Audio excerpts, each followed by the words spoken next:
Welcome to the Muscle Repair Shop. We specialize in stopping people's chronic pain. Today's topic is hand and elbow injuries. We've all heard of things like carpal tunnel, elbow tendonitis. Some of you may be suffering from arthritic conditions in the lower part of your thumb here. These are injuries that happen to you not just out of bad luck, but they happen to you the things that you do every day. You turn a doorknob, you pick up pencils, you go work out in the gym, you drive your car.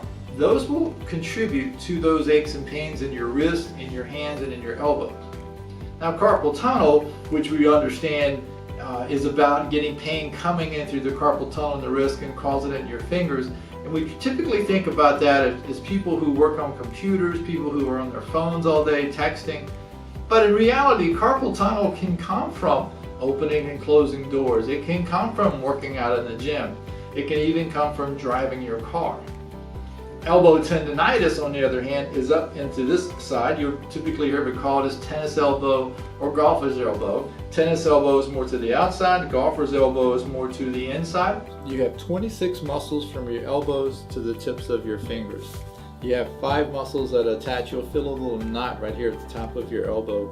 5 muscles attach here, come down to the hands, and actually allow you to open your hands this way. 5 muscles attach here on this bony knot, comes down through the carpal tunnel out to the fingertips, and they allow you to close your hands. Now you have 2 bones in the forearm here, and there's muscles in between those bones that allow the hand to rotate in all of those different positions. In the hand itself, you've got a major muscle group here called a thenar eminence, that everything you grab with your hands, these muscles come to play. And so when people have injuries with their hands, it's not unusual that the pain is either here, or the pain shoots up from the carpal tunnel into the fingers, or they have elbow tendonitis up here.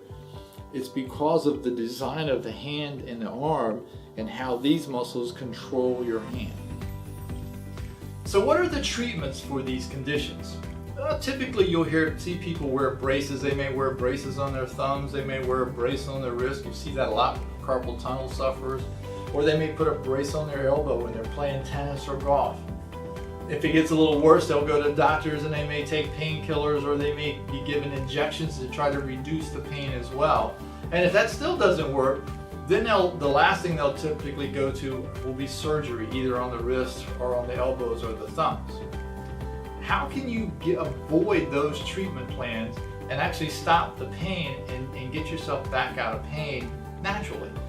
It's a couple of things you can do. Usually, like up in here, if you're getting elbow tendonitis or you started getting some tightness down into the hands, if you work into the muscles here on the top, take your fingers, and you don't have to dig hard. This is not digging into your arms. All I'm doing is I'm looking and feeling for sore spots in my arm, and then when I find one, I'll breathe and allow my arm to relax and let go.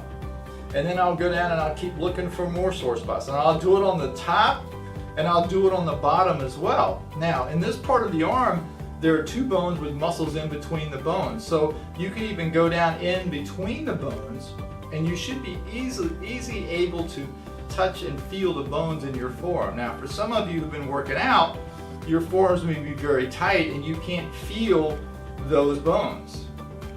Be patient with yourself, soften those muscles, and eventually you'll get there to allow that to happen. Now with the hand, you've got muscles called the thenar eminences working right in between the index finger and around into the thumb, so that when you grip things with your hand, these muscles are contracting and can become very tight. Now for some of you, if you take your other hand and you work in between the thumb and the index finger and you squeeze too hard, it's going to be very painful, so don't do that. What I want you to do is lightly squeeze, just enough to get your brain's attention, breathe, and allow that to release. You can do the same thing when you're working into your hands up here, that you can work in between the metacarpal bones here, and you start to actually soften this up here, and you can work inside, softening the inside of your hand as well.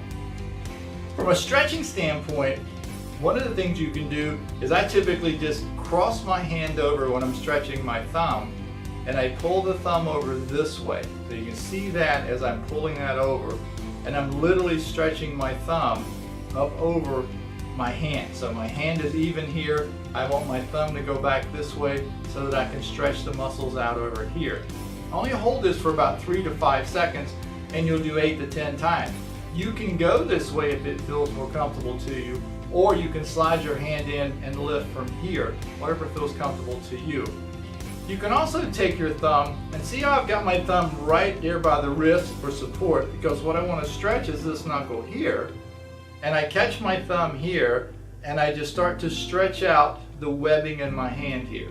So as I'm working coming back out, my goal is not to pull my thumb on this end, but by bracing here, I can stretch this part of my hand to take the pressure off the muscles in here from using my hand all day long. 3 to 5 second hold on each one of those, 8 to 10 repetitions. When I'm getting up into this part of my arm and I want to stretch this, when I'm stretching the top part, all I want to do is slightly bend my elbow, make a light fist with my hand here, and then take my other hand and just bend the wrist downward this way. And now what you'll find is if I take my fingers out and I just bend here, I'll feel a little bit but not a whole lot. But by adding my fingers back into it and I stretch out, I can literally feel the stretch going all the way back to here with my arm. And I'm stretching out my fingers on the top side. From the bottom side down here, any table that's at the right height for you, you can stand up next to the table, put your hand backwards, see how the hand is facing backwards to my body, and then bring the palm down and you'll feel the stretch coming down into here. So much of our day, we do repetitive things regardless of whatever job we have. And by learning how to stretch those back out and keeping your hands in good shape, your hands can last you a lifetime. Each of these stretches are only 3 to 5 seconds long, and you're going to repeat those 8 to 10 times. So that's it for today. This hands and elbow a day. Have a good day.